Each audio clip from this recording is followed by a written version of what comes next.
ಪಾರ್ಟಿಯ ಸದಸ್ಯರು, ಗ್ಯಾರಂಟಿಗಳ ಸರದಾರರು ಆದಂಥ ಸನ್ಮಾನ್ಯ ಸಿದ್ದರಾಮಯ್ಯ ಅವರು ಸಭೆಯನ್ನು ಉದ್ದೇಶಿಸಿ ಮಾತನಾಡಬೇಕು ಅಂತೇಳಿ ಮನವಿಯನ್ನು ಮಾಡಿಕೊಳ್ತೇನೆ.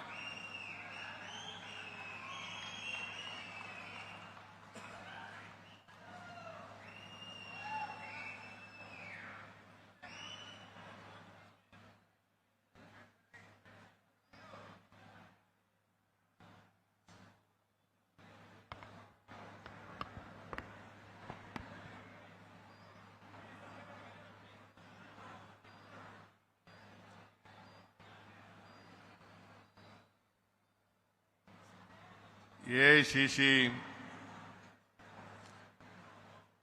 ಹಿಂದುಳಿದ ವರ್ಗಗಳ ವಿಭಾಗ ಅದರ ಅಧ್ಯಕ್ಷರಾದಂಥ ಅನಿಲ್ ಜೈಹಿಂದ್ ಅವರೇ,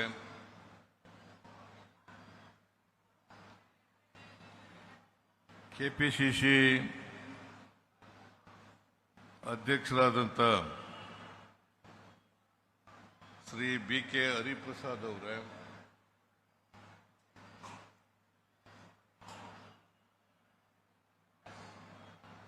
ಸಚಿವರಾದಂಥ ಕೆ.ಎಚ್. ಮುನಿಯಪ್ಪನವರೇ,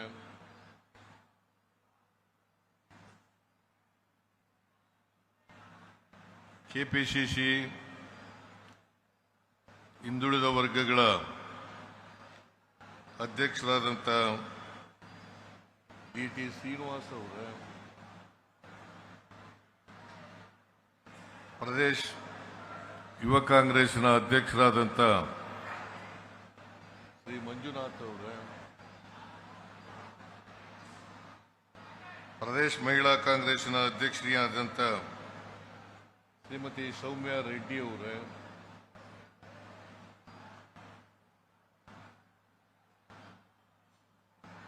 ಗ್ಯಾರಂಟಿ ಯೋಜನೆಗಳ ಅನುಷ್ಠಾನ ಸಮಿತಿಯ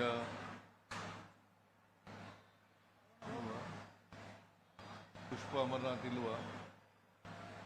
ಪುಷ್ಪ ಅಮರನಾಥ್ ಅವರೇ,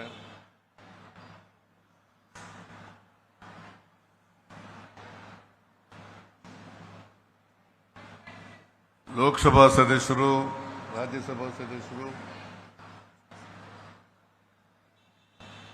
ಶಾಸಕರು, ಮಾಜಿ ಶಾಸಕರು, ವಿವಿಧ ಮಂಡಳಿಗಳ ಅಧ್ಯಕ್ಷರು, ವೇದಿಕೆ ಮೇಲಿರ್ತಕ್ಕಂಥ ಇತರ ಎಲ್ಲ ಕಾಂಗ್ರೆಸ್ಸಿನ ಮುಖಂಡರುಗಳೇ,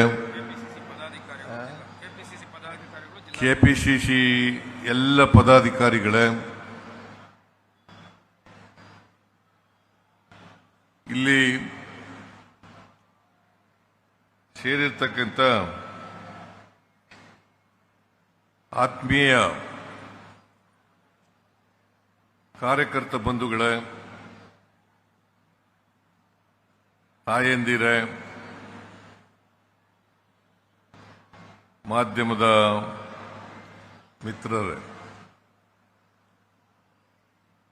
ಇವತ್ತು 3 ಕಾರ್ಯಕ್ರಮಗಳನ್ನು ಒಟ್ಟಿಗೆ ಹಮ್ಮಿಕೊಂಡಿದ್ದಾರೆ.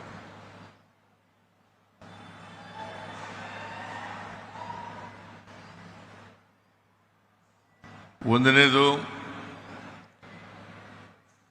ಡಿ.ಟಿ. ಶ್ರೀನಿವಾಸರವರು ಹಿಂದುಳಿದ ವರ್ಗಗಳ ರಾಜ್ಯದ ಅಧ್ಯಕ್ಷರಾದ ಮೇಲೆ ಅವರು ಇವತ್ತು ಅಧಿಕಾರವನ್ನು ಸ್ವೀಕಾರ ಮಾಡ್ತಾ ಇದ್ದಾರೆ. ಎರಡನೇದು ರಾಜೀವ್ ಗಾಂಧಿಯವರ ಹುಟ್ಟುಹಬ್ಬ. ಮೂರನೇದು ದೇವರಾಜ ಅರಸರವರ ಹುಟ್ಟುಹಬ್ಬ ದಿನ. ಈ 3 ಕಾರ್ಯಕ್ರಮಗಳನ್ನು ಹಿಂದುಳಿದ ವಿಭಾಗದ ವತಿಯಿಂದ ಆಚರಣೆಯನ್ನು ಮಾಡ್ತಾ ಇದ್ದಾರೆ. ಅದಕ್ಕೋಸ್ಕರ ಡಿ.ಟಿ. ಶ್ರೀನಿವಾಸ್ ಮತ್ತು ಎಲ್ಲ ಅವರ ಪದಾಧಿಕಾರಿಗಳಿಗೆ ಮತ್ತು ಕೆಪಿಸಿಸಿ ಅಧ್ಯಕ್ಷರಿಗೆ, ಇತರ ಎಲ್ಲ ಪದಾಧಿಕಾರಿಗಳಿಗೆ ಧನ್ಯವಾದಗಳನ್ನು ಹೇಳಲಿಕ್ಕೆ ಬಯಸ್ತಾ ಇದ್ದೇನೆ. ಈಗಾಗಲೇ ಅನೇಕ ಜನ ಮುಖಂಡರುಗಳು ಭಾಷಣ ಮಾಡಿದ್ದಾರೆ. ನಾನು ಹೆಚ್ಚು ಮಾತನಾಡಲಿಕ್ಕೆ ಹೋಗಲ್ಲ.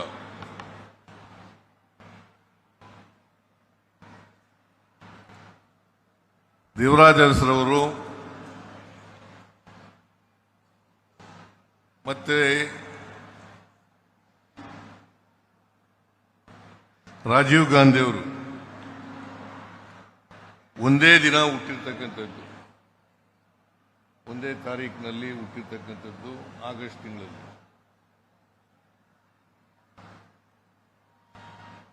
ಅವರಿಬ್ಬರನ್ನು ನೆನ್ಕೊಳ್ತಕ್ಕಂಥ ಕೆಲಸವನ್ನ ಇವತ್ತು ನಾವು ಮಾಡ್ತಾ ಇದ್ದೇವೆ.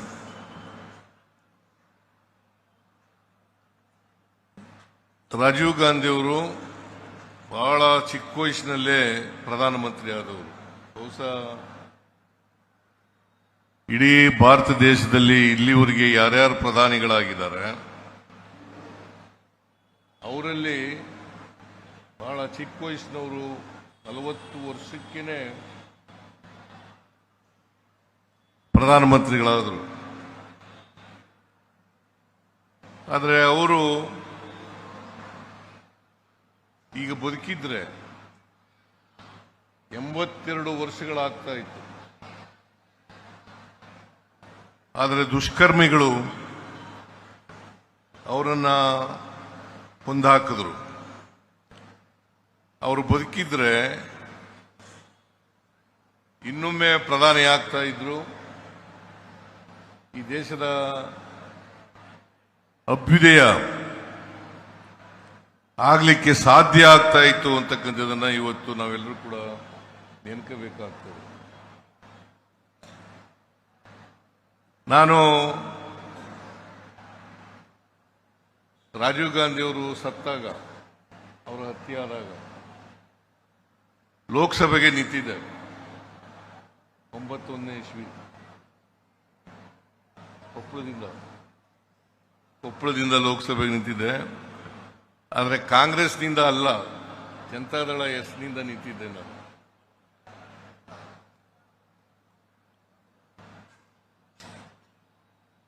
ಅವರು ಹತ್ಯೆ ಆದದ್ರಿಂದ ನನ್ನ ಚುನಾವಣೆ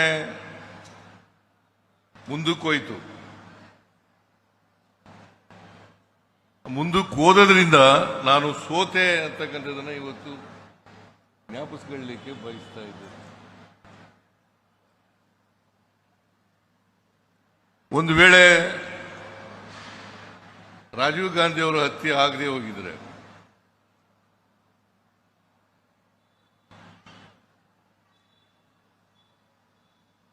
ನಾನು ಗೆಲ್ತಿದ್ದೆ, ಲೋಕಸಭಾ ಸದಸ್ಯನಾಗ್ತಿದ್ದೆ.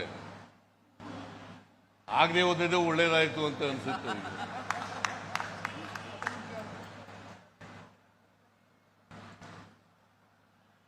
ಈಗ ನಾನು ಮಾಜಿ ಮುಖ್ಯಮಂತ್ರಿಯಾಗಿ ಇರ್ತಾ ಇರಲಿಲ್ಲ. ಇವತ್ತು ಮಾಜಿ ಮುಖ್ಯಮಂತ್ರಿಯಾಗಿ ಒಬ್ಬ ಹಿಂದುಳಿದ ವರ್ಗದ ಜಾತಿಗಳಿಗೆ ಸೇರಿದವನಾಗಿ ನಿಮ್ಮ ಮುಂದೆ ನಿಂತಿದ್ದೇನೆ ಅಂತಕ್ಕಂಥ ಮಾತುಗಳನ್ನ ಈ ಸಂದರ್ಭದಲ್ಲಿ ಹೇಳಲಿಕ್ಕೆ ಬಯಸ್ತಾ ಇದ್ದೇನೆ.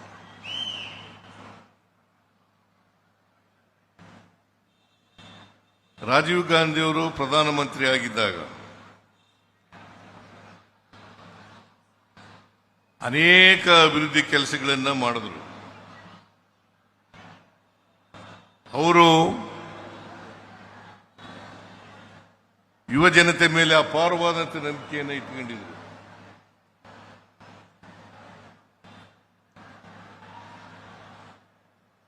ಅವರನ್ನ ಭವಿಷ್ಯದ ಪ್ರಜೆಗಳು ಅಂತೇಳಿ ತಿಳ್ಕೊಂಡಿದ್ರು. ಅವರಿಂದ ದೇಶದಲ್ಲಿ ಭವಿಷ್ಯದ ರಾಷ್ಟ್ರವನ್ನ ಕಟ್ಟತಕ್ಕಂಥ ಕನಸನ್ನ ಕಂಡಿದ್ರು ಅಂತಕ್ಕಂಥ ಮಾತುಗಳನ್ನ ಈ ಸಂದರ್ಭದಲ್ಲಿ ಹೇಳಲಿಕ್ಕೆ ಬಯಸ್ತಾ ಇದ್ದೇನೆ. ಅದಕ್ಕೋಸ್ಕರನೇ 18 ವರ್ಷಕ್ಕೆ ಮತದಾನದ ಹಕ್ಕನ್ನು ಅವರಿಗೆ ಕೊಟ್ಟದ್ದು. ಮತದಾನದ ಹಕ್ಕು 18 ವರ್ಷಕ್ಕೆ ಯುವಕರಿಗೆ ಯುವತಿಯರಿಗೆ ಮತದಾನದ ಹಕ್ಕನ್ನು ಕೊಟ್ಟಿದ್ರು. ಮತ್ತೆ 21ನೇ ಶತಮಾನದ ಕನಸನ್ನು ಕಂಡಿದ್ರು. ಭಾರತ 21ನೇ ಶತಮಾನದಲ್ಲಿ ಏನಾಗಬೇಕು ಅಂತಕ್ಕಂಥ ಕನಸನ್ನು ಕಂಡಿದ್ರು. ಆ ದಿಕ್ಕಿನಲ್ಲಿ ಅನೇಕ ಕಾರ್ಯಕ್ರಮಗಳನ್ನು ಕೂಡ ಮಾಡಿದ್ರು ಅಂತಕ್ಕಂಥದ್ದನ್ನು ಇವತ್ತು ನೆನಪಬೇಕಾಗ್ತದೆ. ವಿಶೇಷವಾಗಿ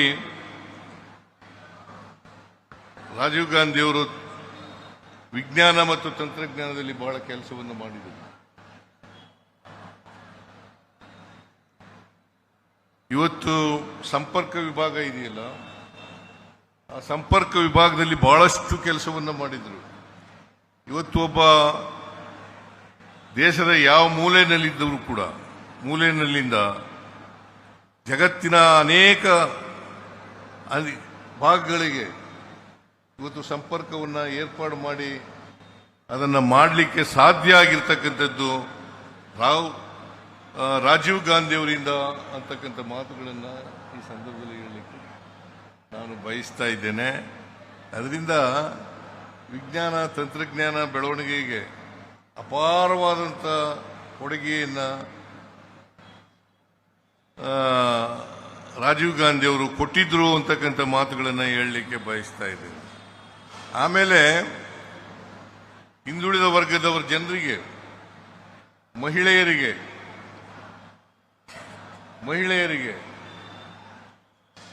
ಯುವಕರಿಗೆ, ಪರಿಶಿಷ್ಟ ಜಾತಿ ಪರಿಶಿಷ್ಟ ವರ್ಗದವರಿಗೆ, ಅಲ್ಪಸಂಖ್ಯಾತ ವರ್ಗದವರಿಗೆ ಸಂವಿಧಾನದ ತಿದ್ದುಪಡಿ ಮಾಡಿ 73, 74ನೇ ತಿದ್ದುಪಡಿಗಳನ್ನು ಮಾಡಿದಂಥವರು ರಾಜೀವ್ ಗಾಂಧಿಯವರು ಅಂತಕ್ಕಂಥ ಮಾತುಗಳನ್ನು ನಾವು ಮರೀಲಿಕ್ಕೆ ಸಾಧ್ಯ ಇಲ್ಲ.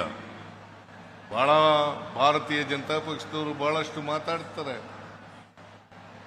ಆದರೆ ಮಹಿಳೆಯರಿಗೆ ಮೀಸಲಾತಿಯನ್ನು ಕೊಟ್ಟದ್ದು 33% ಮೀಸಲಾತಿಯನ್ನು ಕೊಟ್ಟದ್ದು ರಾಜೀವ್ ಗಾಂಧಿಯವರು ಅಂತಕ್ಕಂಥದ್ದನ್ನು ಮರೀಲಿಕ್ಕೆ ಸಾಧ್ಯ ಇಲ್ಲ.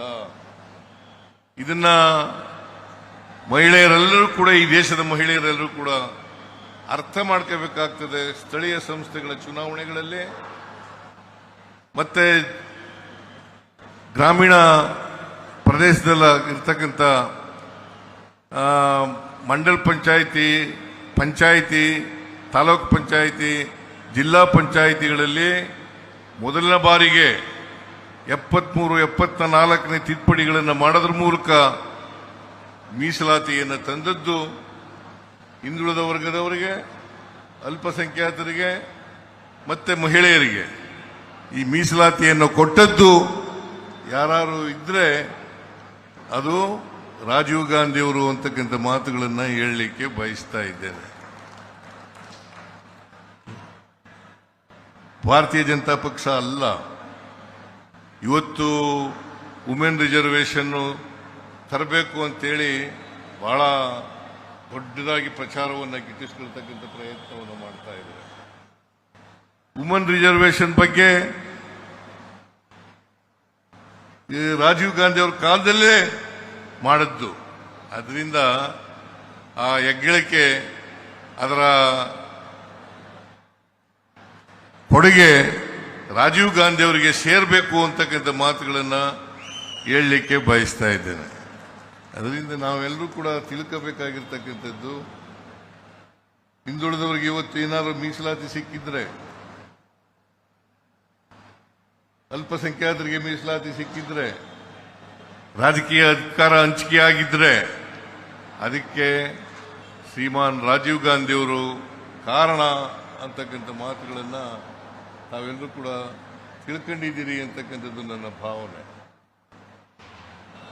ಇವತ್ತು 50% ಪಂಚಾಯಿತಿ, ತಾಲೂಕು ಪಂಚಾಯಿತಿ, ಜಿಲ್ಲಾ ಪಂಚಾಯಿತಿ, ಮುನ್ಸಿಪಾಲಿಟಿ, ನಗರಸಭೆ, ನಗರ ಪಾಲಿಕೆಗಳಲ್ಲಿ ಮೀಸಲಾತಿ ಸಿಕ್ಕಿದ್ರೆ ಅದು ರಾಜೀವ್ ಗಾಂಧಿಯವರು ಕಾರಣ ಅಂತಕ್ಕಂಥ ಮಾತುಗಳನ್ನ ಈ ಸಂದರ್ಭದಲ್ಲಿ ತಮಗೆ ತಿಳಿಸಲಿಕ್ಕೆ ಬಯಸ್ತಾ ಇದ್ದೇನೆ. ಅದರಿಂದ ಅಧಿಕಾರ ಹಂಚಿಕೆ ಆಗಬೇಕು. ಅದಕ್ಕೆ ನಾವು ಪದೇ ಪದೇ ಹೇಳ್ತೇವೆ, ಹಿಂದುಳಿದ ವರ್ಗಗಳು ಅಧಿಕಾರದಿಂದ ವಂಚಿತರಾಗಿದ್ದಾರೆ, ಮಹಿಳೆಯರು ವಂಚಿತರಾಗಿದ್ದಾರೆ, ಅಲ್ಪಸಂಖ್ಯಾತರು ವಂಚಿತರಾಗಿದ್ದಾರೆ. ಇವ್ರಿಗೆಲ್ರಿಗೂ ರಾಜಕೀಯ ಅಧಿಕಾರದಲ್ಲಿ ಪಾಲು ಸಿಗಬೇಕು. ಯಾಕಂತಂದ್ರೆ ಸಾಮಾಜಿಕ ನ್ಯಾಯ ಅಂತ ಬರೀ ಭಾಷಣ ಮಾಡಲಿಕ್ಕೆ ಇರ್ತಕ್ಕಂಥ ಪದ ಅಲ್ಲ. ಸಾಮಾಜಿಕ ನ್ಯಾಯ ನಿಜವಾಗಿ ಆಗಬೇಕು ಅಂತಂದ್ರೆ ಯಾರು ವಂಚಿತರಾಗಿದ್ದಾರೆ, ಅಧಿಕಾರದಿಂದ ವಂಚಿತರಾಗಿದ್ದಾರೆ, ಅವ್ರಿಗೆಲ್ಲರಿಗೂ ಕೂಡ ಅಧಿಕಾರದಲ್ಲಿ ಪಾಲು ಸಿಕ್ಕಾಗ ಮಾತ್ರ, ಅಸಮಾನತೆ ನಿವಾರಣೆಯಾದರೂ ಮಾತ್ರ, ಅವಕಾಶಗಳು ಸಿಕ್ಕಿದಾಗ ಮಾತ್ರ ಇದನ್ನು ಸಾಧ್ಯ ಆಗ್ತದೆ ಅಂತಕ್ಕಂಥ ಮಾತುಗಳನ್ನ ತಾವು ತಿಳ್ಕೋಬೇಕಾಗ್ತದೆ. ಇದನ್ನ ರಾಜೀವ್ ಗಾಂಧಿಯವರು ಮಾಡಿದ್ರು ಅಂತಕ್ಕಂಥದ್ದನ್ನ ಈ ಸಂದರ್ಭದಲ್ಲಿ ನಾನು ತಿಳ್ಕೊಳ್ಳಿಕ್ಕೆ ಬಯಸ್ತಾ ಇದ್ದೇನೆ, ಹೇಳಲಿಕ್ಕೆ ಬಯಸ್ತಾ ಇದ್ದೇನೆ. ಆಮೇಲೆ ದೇವರಾಜ ಅರಸರವರು ನಮ್ಮ ಮೈಸೂರಿನವರೇ, ಮೈಸೂರು ಜಿಲ್ಲೆಯವರು, ಹುಣಸೂರು ತಾಲೂಕಿನವರು, ಹುಣಸೂರು ತಾಲೂಕು ಕಲ್ಲಳ್ಳಿಯವರು. ಒಂದು ಸಂತೋಷ ಏನಪ್ಪ ಅಂತಂದ್ರೆ, ನಾಲ್ವಡಿ ಕೃಷ್ಣರಾಜ ಒಡೆಯರು ಮೈಸೂರಿನವರು, ದೇವರಾಜ ಅರಸರವರು ಮೈಸೂರಿನವರು, ನಾನು ಮೈಸೂರಿನವರು.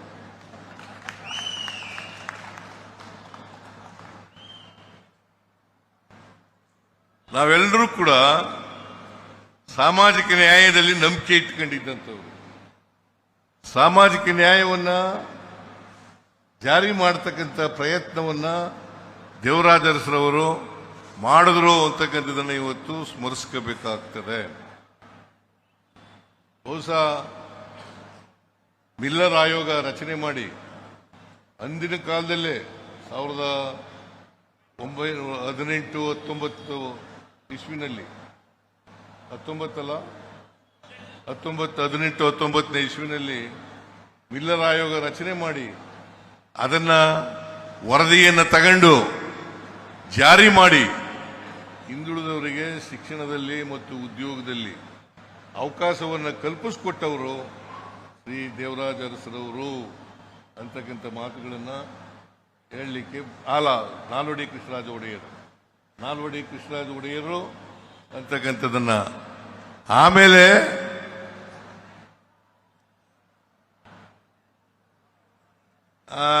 ದೇವರಾಜ ಅರಸರವರು ಅವನೂರು ಆಯೋಗವನ್ನು ರಚನೆ ಮಾಡಿ ಅವರು 72ರಲ್ಲಿ ಅಧಿಕಾರಕ್ಕೆ ಬಂದರು, ಮುಖ್ಯಮಂತ್ರಿಗಳಾಗಿ 72ರಲ್ಲಿ 1972ರಲ್ಲಿ ಅಧಿಕಾರಕ್ಕೆ ಬಂದರು. 8 ವರ್ಷಗಳ ಕಾಲ ಮುಖ್ಯಮಂತ್ರಿ ಆಗಿದ್ರು. ಬಹುಶಃ ಅವ್ರ ಕಾಲದಲ್ಲಿ ಎಲ್ಲರಿಗೂ ಅವಕಾಶಗಳನ್ನು ಒದಗಿಸಿಕೊಟ್ಟಂತ ಯಾರಾದರೂ ಧೀಮಂತ ಮುಖ್ಯಮಂತ್ರಿ ಇದ್ರೆ ಅವರು ದೇವರಾಜ ಅರಸರವರು ಅಂತಕ್ಕಂಥ ಮಾತುಗಳನ್ನು ಈ ಸಂದರ್ಭದಲ್ಲಿ ಹೇಳಲಿಕ್ಕೆ ಬಯಸ್ತಾ ಇದ್ದೇನೆ. ಯಾಕಂತಂದ್ರೆ ನಮ್ಮ ಸಂವಿಧಾನದಲ್ಲಿ ನಾವು ಹೇಳ್ಕೊಂಡಿದ್ದೀವಿ, ಏನಂತ ಹೇಳ್ಕೊಂಡಿದ್ದೀವಿ, ಸಮಾಜವನ್ನು ನಿರ್ಮಾಣ ಮಾಡಬೇಕು ಅಂತ ಹೇಳಿದ್ದೀವಿ. ಅಸಮಾನತೆ ಇರ್ತಕ್ಕಂಥ ಸಮಾಜದಲ್ಲಿ ಸಮಾನತೆ ಬರಬೇಕಾದ್ರೆ ಯಾವಾಗಲೂ ಅವಕಾಶಗಳನ್ನ ಹಂಚಿಕೆ ಮಾಡಿದಾಗ ಮಾತ್ರ ಸಮಾಜ ಬರಲಿಕ್ಕೆ ಸಾಧ್ಯ ಆಗ್ತದೆ. ಸಮಾಜ ಇಲ್ಲದೆ ಹೋದ್ರೆ ಸಮಾಜ ಕನಸನ್ನ ಬಸವಣ್ಣವ್ರ ಕಾಲದಿಂದಲೂ ಕೂಡ ಹೇಳ್ಕೊಂಡು ಬತ್ತಲೇ ಇದ್ದೀವಿ. ಬರ್ತಾ ಇದ್ದೀವಿ. ಆದರೆ ಇನ್ನೂ ಅಸಮಾನತೆ ಹೋಗಿಲ್ಲ ಅಂತಕ್ಕಂಥ ಚಿತ್ರವನ್ನೇ ನಾವು ಕಾಣ್ತಾ ಇದ್ದೀವಿ. ಪ್ರಾರಂಭ ಮಾಡಿದವರು ಕರ್ನಾಟಕದಲ್ಲಿ ದೇವರಾಜ ಅರಸರು ಅವನೂರು ಆಯೋಗದ ವರದಿಯನ್ನು ತಗೊಂಡು ಶಿಕ್ಷಣದಲ್ಲಿ ಉದ್ಯೋಗದಲ್ಲಿ ಅವಕಾಶವನ್ನ ಕಲ್ಪಿಸಿಕೊಟ್ಟಂತವರು ಶ್ರೀ ದೇವರಾಜ ಅರಸರವರು ಅಂತಕ್ಕಂಥ ಮಾತುಗಳನ್ನು ಹೇಳಲಿಕ್ಕೆ ಬಯಸ್ತೇನೆ. ಅವತ್ತು ದೇವರಾಜ ಅರಸರು ಇದ್ದಾಗ ಮೈಸೂರು ರಾಜ್ಯ ಅಂತ ಇತ್ತು, ಕರ್ನಾಟಕ ಅಂತ ಇರಲಿಲ್ಲ. ಕರ್ನಾಟಕ ಅಂತ ಇರಲಿಲ್ಲ. ಮೈಸೂರು ರಾಜ್ಯಕ್ಕೆ ಕರ್ನಾಟಕ ಅಂತೇಳಿ ನಾಮಕರಣ ಮಾಡಿದವರು ಶ್ರೀ ದೇವರಾಜ ಅರಸರವರು ಅಂತಕ್ಕಂಥದ್ದನ್ನ ಇವತ್ತು ಸ್ಮರಿಸ್ಕೋಬೇಕಾಗ್ತದೆ. ದೇವರಾಜ ಅರಸರವರು ಒಂದು ಮಾಡಲಿಲ್ಲ. ಅವರು ಭೂ ಸುಧಾರಣೆ ಕಾಯ್ದೆ ಮಾಡಿದ್ರು, ಮಲ ಹೊರತಕ್ಕಂಥ ಪದ್ಧತಿಯನ್ನು ತೆಗೆದುಹಾಕಿದ್ರು, ಆಮೇಲೆ ಸಾಲ ವಿಮೋಚನೆಯನ್ನ ಮಾಡಿದ್ರು. ಇಷ್ಟು ಅನೇಕ ಕೆಲಸಗಳನ್ನ ಮಾಡಿ ಸಮಾಜದಲ್ಲಿ ಅತ್ಯಂತ ಕಟ್ಟಕಡೆಯ ಮನುಷ್ಯ ಇದ್ದಾರಲ್ಲ, ಅವ್ರಿಗೂ ಕೂಡ ವಿಧಾನಸೌಧದ ಮೆಟ್ಲನ್ನ ಹತ್ತಿಸ್ತಕ್ಕಂಥ ಪ್ರಯತ್ನವನ್ನ ಮಾಡಿದವರು ದೇವರಾಜ ಅರಸರವರು ಅಂತಕ್ಕಂಥದ್ದನ್ನ ಇವತ್ತು ನಾವು ನೆನಕಬೇಕಾಗ್ತದೆ. ಅದರಿಂದ ದೇವರಾಜ ಅರಸರವರು, ರಾಜೀವ್ ಗಾಂಧಿಯವರು ಮಾಡಿರ್ತಕ್ಕಂಥ ಕೆಲಸ ಇದೆಯಲ್ಲ, ಅದನ್ನು ನೆನಕೊಂಡು ಅವ್ರನ್ನ ಸ್ಮರಿಸ್ಕೊಂಡು ಅವರು ಈ ಸಮಾಜಕ್ಕೆ ಮಾಡಿದಂಥ ಕೊಡುಗೆಯನ್ನ ನಾವು ಮುಂದುವರಿಸ್ತಕ್ಕಂಥ ಪ್ರಯತ್ನವನ್ನು ಮಾಡಬೇಕು. ಯುವಜನರು ಇದನ್ನೆಲ್ಲರೂ ಕೂಡ ಯುವಜನರಿಗೆ ಮುಟ್ಟಿಸ್ತಕ್ಕಂಥ ಕೆಲಸವನ್ನ ನಮ್ಮ ಪಕ್ಷ ಮಾಡಬೇಕು. ಯಾಕಂದ್ರೆ ಬಿಜೆಪಿ ಮಾಡಲಿಕ್ಕೆ ಸಾಧ್ಯ ಇಲ್ಲ. ಯಾಕೆ? ಬಿಜೆಪಿಯವರು ಸಂವಿಧಾನ ವಿರೋಧಿಗಳು, ಪ್ರಜಾಪ್ರಭುತ್ವ ವಿರೋಧಿಗಳು, ಸಾಮಾಜಿಕ ನ್ಯಾಯದ ವಿರೋಧಿಗಳು. ಆದ್ರಿಂದ ಅವರಿಂದ ಸಾಧ್ಯ ಇಲ್ಲ. ಇದನ್ನೆಲ್ಲ ಮಾಡಿರ್ತಕ್ಕಂಥವ್ರು ಕಾಂಗ್ರೆಸ್ನವರು ಅಂತಕ್ಕಂಥದ್ದನ್ನ ಹೇಳಲಿಕ್ಕೆ ಬಯಸ್ತಾ ಇದ್ದೇನೆ. ನನ್ನ ಕಾಲದಲ್ಲೂ ಕೂಡ ಸಾಮಾಜಿಕ ನ್ಯಾಯವನ್ನ ಮುಂದುವರಿಸತಕ್ಕಂಥ ಪ್ರಯತ್ನವನ್ನ ಮಾಡಿದ್ದೆ. ಅದು ಇನ್ನೂ ಹೋಗ್ಬೇಕು, ಮುಂದೆ ಹೋಗ್ತಕ್ಕಂಥ ಕೆಲಸ ಮಾಡ್ತಕ್ಕಂಥ ಕೆಲಸವನ್ನು ಮಾಡಬೇಕು. ಕಾಂಗ್ರೆಸ್ನಿಂದ ಮಾತ್ರ ಸಾಧ್ಯ ಇದು. ಕಾಂಗ್ರೆಸ್ನಿಂದ ಮಾತ್ರ ಸಾಧ್ಯ. ಪ್ರಜಾಪ್ರಭುತ್ವದಲ್ಲಿ ನಂಬಿಕೆ ಇಟ್ಕೊಂಡಿರ್ತಕ್ಕಂಥವ್ರು, ಸಂವಿಧಾನದಲ್ಲಿ ನಂಬಿಕೆ ಇಟ್ಕೊಂಡಿರ್ತಕ್ಕಂಥವ್ರು, ಸಾಮಾಜಿಕ ನ್ಯಾಯದಲ್ಲಿ ನಂಬಿಕೆ ಇಟ್ಕೊಂಡಿರ್ತಕ್ಕಂಥವ್ರು ಕಾಂಗ್ರೆಸ್ ಪಕ್ಷ ಮಾತ್ರ. ಭಾರತೀಯ ಜನತಾ ಪಕ್ಷ ಅದರ ವಿರೋಧಿಗಳು ಅಂತಕ್ಕಂಥ ಮಾತುಗಳನ್ನ ತಾವು ತಿಳ್ಕೊಂಡಿದ್ದೀರಿ ಅಂತಕ್ಕಂಥದ್ದು ನನ್ನ ಭಾವನೆ. ಅದರಿಂದ ನೆಹರು ಇರ್ಬೋದು, ಇಂದಿರಾ ಗಾಂಧಿ ಅವರು ಇರ್ಬೋದು, ರಾಜೀವ್ ಗಾಂಧಿ ಅವರು ಇರ್ಬೋದು, ರಾಹುಲ್ ಗಾಂಧಿ ಅವರು ಇರ್ಬೋದು, ಎಲ್ಲರೂ ಕೂಡ ಈ ವರ್ಗದ ಜನರಿಗೆ ಬಹಳಷ್ಟು ಕೆಲಸಗಳನ್ನು ಮಾಡ್ತಾ ಇದ್ದಾರೆ. ರಾಹುಲ್ ಗಾಂಧಿ ಅವರಂತೂ ಇದನ್ನ ಪದೇ ಪದೇ ಹೇಳ್ತಕ್ಕಂಥ ಪ್ರಯತ್ನವನ್ನು ಮಾಡ್ತಾ ಇದ್ದಾರೆ. ಅದರಿಂದ ನಾವೆಲ್ಲರೂ ಕೂಡ ಕಾಂಗ್ರೆಸ್ನವರು ಕಾರ್ಯಕರ್ತರು ಎಲ್ರಿಗೂ ಸಮಾನ ಅವಕಾಶಗಳನ್ನ ಕಲ್ಪಿಸ್ಕೊಡ್ತಕ್ಕಂಥ, ಅಸಮಾನತೆಯನ್ನು ನಿವಾರಣೆ ಮಾಡ್ತಕ್ಕಂಥ ಬಾಬಾ ಸಾಹೇಬ್ ಅಂಬೇಡ್ಕರ್ ಅವರು ಹೇಳಿದ್ರು ಒಂದು ಮಾತನ್ನ, ಎಲ್ಲಿವರೆಗೆ ಈ ಸಮಾಜದಲ್ಲಿ ಅಸಮಾನತೆ ಇರ್ತದೆ ಅಲ್ಲಿವರೆಗೆ ಸಾಮಾಜಿಕ ನ್ಯಾಯ ಜಾರಿ ಆಗಲ್ಲ, ಜಾರಿ ಆಗಿಲ್ಲ ಅಂತಲೇ ತಿಳ್ಕೋಬೇಕಾಗ್ತದೆ. ಸಮಾಜ ನಿರ್ಮಾಣ ಆಗತಕ್ಕಂಥದ್ದು ಕನಸು ಅಂತಕ್ಕಂಥ ಮಾತುಗಳನ್ನು ಹೇಳ್ತಾರೆ. ಅದಕ್ಕೋಸ್ಕರ ಆರ್ಥಿಕವಾಗಿ, ಸಾಮಾಜಿಕವಾಗಿ ನಾವು ಇವರಿಗೆ ಶಕ್ತಿಯನ್ನು ತುಂಬತಕ್ಕಂಥ ಪ್ರಯತ್ನವನ್ನು ಮಾಡಬೇಕು. ಇದನ್ನೇ ದೇವರಾಜ ಅರಸರವರು, ರಾಜೀವ್ ಗಾಂಧಿಯವರು ಮಾಡಿದ್ರು ಅಂತಕ್ಕಂಥದ್ದನ್ನ ಇವತ್ತು ನಾವು ಯಾಕೆ ಸ್ಮರಿಸ್ಕೊತೀವಿ? ನಾಲ್ವಡಿ ಕೃಷ್ಣರಾಜ ಒಡೆಯರನ್ನ, ರಾಜೀವ್ ಗಾಂಧಿ ಅವರನ್ನ, ನೆಹರೂರವರನ್ನ, ಇಂದಿರಾ ಗಾಂಧಿ ಅವರನ್ನ, ರಾಹುಲ್ ಗಾಂಧಿ ಅವರನ್ನ ಯಾಕೆ ನೆನೆಸ್ಕೊತೀವಿ ಅಂತಂದ್ರೆ ಅವರೆಲ್ಲರೂ ಕೂಡ ಅಸಮಾನತೆಯನ್ನು ಹೋಗಲಾಡಿಸಲಿಕ್ಕೆ ಪ್ರಾಮಾಣಿಕ ಪ್ರಯತ್ನವನ್ನ ಮಾಡಿದ್ದಾರೆ, ಮಾಡ್ತಾ ಇದ್ದಾರೆ ಅಂತಕ್ಕಂಥ ಮಾತುಗಳನ್ನ ತಾವು ತಿಳಿಸಬೇಕಾಗುತ್ತೆ. ಮತ್ತೆ ಶ್ರೀನಿವಾಸ್ ಅವರು ಹೊಸ ಅಧ್ಯಕ್ಷ, ವಿಭಾಗದ ಹಿಂದುಳಿದ ವರ್ಗ ಅಧ್ಯಕ್ಷರಾಗಿದ್ದಾರೆ. ಬಹಳ ಉತ್ಸಾಹಿಗಳು, ಮೇಲ್ಮನೆಯ ಸದಸ್ಯರು ಕೂಡ ಆಗಿದ್ದಾರೆ. ಅವ್ರ ಕಾಲದಲ್ಲಿ ಪ್ರತಿ ತಾಲೂಕುಗಳಿಗೂ ಹೋಗಿ ಹಿಂದುಳಿದ ವರ್ಗದವರನ್ನ ಸಂಘಟಿಸ್ತಕ್ಕಂಥ ಪ್ರಯತ್ನವನ್ನು ಮಾಡಬೇಕು. ಅವರಿಗೆ ಸಂವಿಧಾನ ದೇವರಾಜ ಅರಸರವರು ಏನ್ ಮಾಡಿದ್ರು, ನಾಲ್ವಡಿ ಕೃಷ್ಣರಾಜ ಒಡೆಯರು ಏನ್ ಮಾಡಿದ್ರು, ರಾಜೀವ್ ಗಾಂಧಿ ಅವರು ಏನ್ ಮಾಡಿದ್ರು, ಇಂದಿರಾ ಗಾಂಧಿ ಅವರು ಏನ್ ಮಾಡಿದ್ರು, ನೆಹರೂರವರು ಏನ್ ಮಾಡಿದ್ರು, ಇದನ್ನ ತಿಳಿಸ್ತಕ್ಕಂಥ ಪ್ರಯತ್ನವನ್ನು ಮಾಡಬೇಕು. ನಮ್ಮ ಕಾರ್ಯಕರ್ತರು ಪ್ರತಿಯೊಬ್ಬರು ಕೂಡ ಈ ವಿಚಾರದಲ್ಲಿ ಪ್ರತಿಯೊಬ್ಬರು ಕೂಡ ತಿಳ್ಕೊಳ್ತಕ್ಕಂಥ ಪ್ರಯತ್ನವನ್ನ ಮಾಡ್ತಾರೆ. ನನಗೆ ಸಂಪೂರ್ಣ ವಿಶ್ವಾಸ ಇದೆ. ನಿಮ್ಮ ಕಾಲದಲ್ಲಿ ಅದನ್ನು ಮಾಡ್ತೀರಿ. ನಿಮಗೆ ಸಹಾಯಕರಾಗಿ ನಾನು ಇದ್ದೇನೆ, ಮತ್ತೆ ಹರಿಪ್ರಸಾದ್ ಅವರು ಇದ್ದಾರೆ ಅಂತಕ್ಕಂಥ ಮಾತುಗಳನ್ನ ಹೇಳ್ತಾ ನಮಗೆ ಅವರ ಆದರ್ಶಗಳು ದಾರಿದೀಪವಾಗಲಿ ಅಂತಕ್ಕಂಥ ಮಾತುಗಳನ್ನು ಹೇಳಿ ನನ್ನ ಮಾತುಗಳನ್ನು ಮುಗಿಸ್ತೇನೆ. ಜೈ ಹಿಂದ್, ಜೈ ಕರ್ನಾಟಕ, ಜೈ ಸಂವಿಧಾನ್.